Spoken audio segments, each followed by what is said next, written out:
ఇప్పుడు ఈ కార్యక్రమంలో ముఖ్య అతిథిగా పాల్గొంటున్న గౌరవనీయులు జస్టిస్ రాధారాణి గారు, హైకోర్టు న్యాయమూర్తులు చాలామంది ఉంటారు, కానీ ప్రజా న్యాయమూర్తులు గౌరవనీయులు రాధారాణి గారి లాగా ఉంటారు. ఎందుకంటే కుల నిర్మూలన పోరాట తాత్విక స్ఫూర్తిని చాటుతున్నటువంటి న్యాయమూర్తి వారు. సమాజంలో అసమానతల వైషమ్యాలు రగులుతున్నప్పుడు కోటి గొంతుకులతో ప్రశ్నించే న్యాయమూర్తి వారే ఈ కార్యక్రమంలో ముఖ్య అతిథిగా పాల్గొనే అర్హత ఉంది. వారిని సవినయంగా ఆహ్వానిస్తున్నాను, జస్టిస్ రాధారాణి గారిని.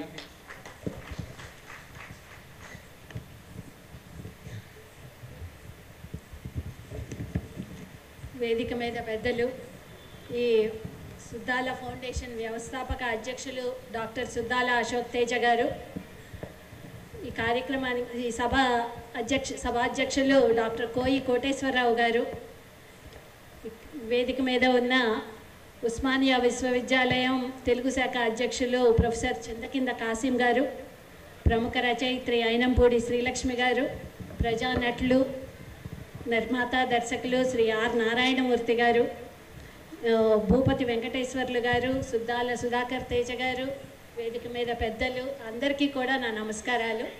ఈ కార్యక్రమానికి విచ్చేసిన మీ అందరికీ కూడా ధన్యవాదాలు. ఈరోజు ఈ కార్యక్రమానికి నన్ను ముఖ్య అతిథిగా ఆహ్వానించినందుకు ఇది నాకు దక్కిన గౌరవం అని అనుకుంటున్నాను. అశోక్ తేజ గారు నన్ను ఆహ్వానించినప్పుడు తర్వాత ఈ కార్డు చూసిన తర్వాత కాసిం గారు ఈ పేర్లు వారితో ఇది షేర్ చేసుకుంటున్నాము ఈ వేదికని అని అనుకుంటే చాలా సంతోషం కలిగింది. తప్పకుండా ఈ వారి వీడియోలు చూశాను, కాసిం గారి వీడియోలు, కానీ ప్రత్యక్షంగా చూడటం మాత్రం ఇదే మొదటిసారి. అలాగే విమలక్క గారితో మాత్రం మా పరిచయం చాలా కాలం నుంచి కలిసి నడుస్తూ ఉన్నాము. వారు కూడా ఈ కుల నిర్మూలన సంఘం కార్యక్రమాల్లో ప్రతిసారి వచ్చి పాట పాడుతూ ఉంటుంటారు. అలాగే వారి బహుజన బతుకమ్మ సీడీలకు కూడా నన్ను పిలిచి నా చేతుల మీదుగా అవి విడుదల చేశారు. అలా విమలక్క గారితో వారి కుటుంబ సభ్యుల వివాహాలకి వాటికి కూడా నన్ను ముఖ్య అతిథిగా ఆహ్వానించి నాకు గౌరవం కల్పించారు. అలా విమలక్క గారితో ప్రయాణం సాగుతూ ఉంది. ఇలా అశోక్ తేజ గారితో మాత్రం రీసెంట్గా 1-2 కార్యక్రమాల్లో వారితో పరిచయ భాగ్యం కలిగింది. వారి గురించి వారి పాటల గురించి చూసినప్పుడు ఇందాక మేడం అయినంపూడి శ్రీలక్ష్మి గారు చెప్పినట్లు ఒకటే జననం ఒకటే మరణం, ఆ పాట ఒక్కటి చాలు. ఆయనకి నేషనల్ ఫిలిం అవార్డు నేను సైతం అనే పాటకు వచ్చిందేమో, కానీ నాకైతే మాత్రం ఈ పాట చాలా ఇన్స్పిరేషన్గా అనిపిస్తూ ఉంటుంటుంది. అలాగే అసలు సుద్దాల హనుమంతు గారి గురించి మాకు పెద్దగా అంతకుముందు తెలియకపోవచ్చు, కానీ ఈ మా భూమి సినిమాలో ఉన్న పల్లెటూరి పిల్లగాడ ఆ పాటని మా చిన్నప్పటి నుంచి కూడా ఆ పాట ఇన్స్పైర్ చేస్తూ వచ్చింది.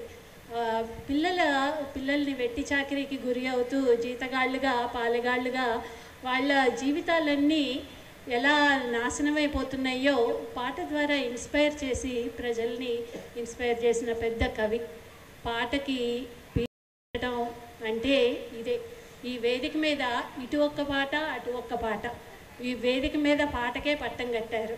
పాట కళారూపాలు ప్రదర్శిస్తున్న కవులు కళాకారులకే దీని మీద స్థానం కల్పించారు.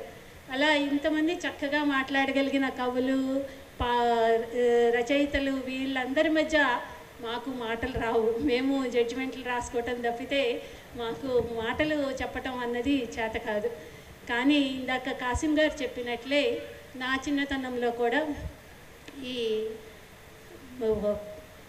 నైట్ ఈ విద్యాలయాలు అన్న దానికి అలా ఒక పడవలో కొల్లూరులో కాలువల్లో వెళ్ళి వయోజన విద్యలో కార్యక్రమాల్లో ఈ రకరకాల ఈ జానపద కళారూపాలు అవి ప్రదర్శించటం, దాంట్లో భాగంగా నేను కూడా వెళ్ళటం చూసింది. ఆ జ్ఞాపకాలు అసలు మర్చిపోలేం.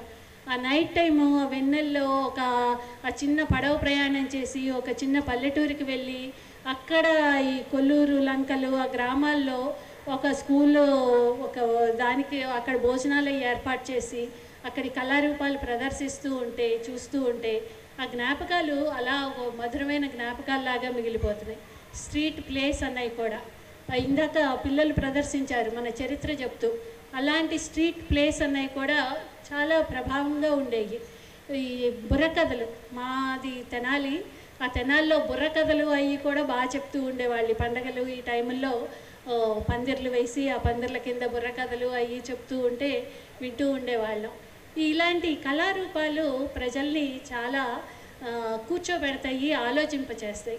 జస్ట్ వాటిని ఆనందించడానికి ఎంటర్టైన్మెంట్కి కాకుండా వాటిని ఇన్స్పైర్ చేయడానికి వాడుకున్న కళాకారులు సుద్దాల హనుమంతు గారు కానీ విమలక్క కానీ. అరుణోదయ విమలక్క గారి కూడా యూట్యూబ్లో వీడియోలు చూస్తుంటే ఎన్కౌంటర్కి గురి కాబడ్డ తమ్ముళ్ళు అన్నలు వారందరి గురించి ఆమె రాసిన పాటలు, జార్జిరెడ్డి గారి గురించి, రవికుమార్ గారి గురించి ఎంత ఇన్స్పైరింగ్గా ఉన్నాయా అనిపించింది. మార్నింగ్ వింటూ ఉన్నాను.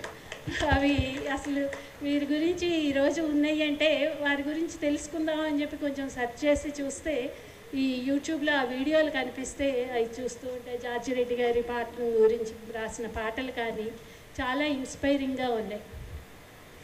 ఇలా వారికి ఈరోజు సన్మానం చేయటం చాలా సముచితంగా భావిస్తూ ఉన్నాను. సుద్దాల హనుమంతు గారి అవార్డు, జానపద కళాపీఠం అని అవార్డుని ఈరోజు విమలక్క గారికి ఇవ్వటం, ఈ అవార్డు అందుకున్న పురస్కార గ్రహీతలు వారి పేర్లు ఇవన్నీ చూస్తే ఎంత చక్కగా సముచితమైన వాళ్ళకి సుద్దాల హనుమంతు గారి ఆలోచనల్ని అనుసరిస్తున్న వారికే ఇవి ఇస్తూ ఉన్నారు. ఆ రకంగా ఈసారి విమలక్క గారికి దక్కటం కూడా చాలా సంతోషం, చాలా అభినందనీయం.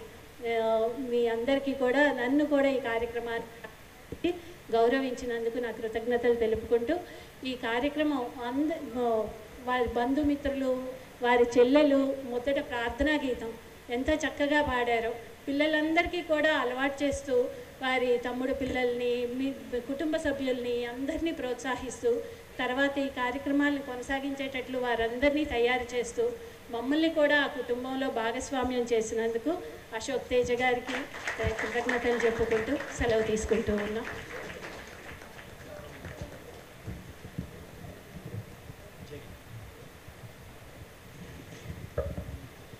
Thank you madam. చాలా క్లుప్త సుందరంగా స్ఫూర్తిదాయకంగా మాట్లాడారు.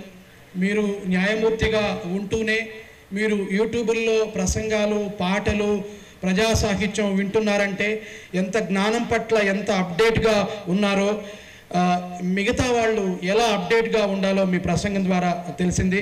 మీకు సుద్దాల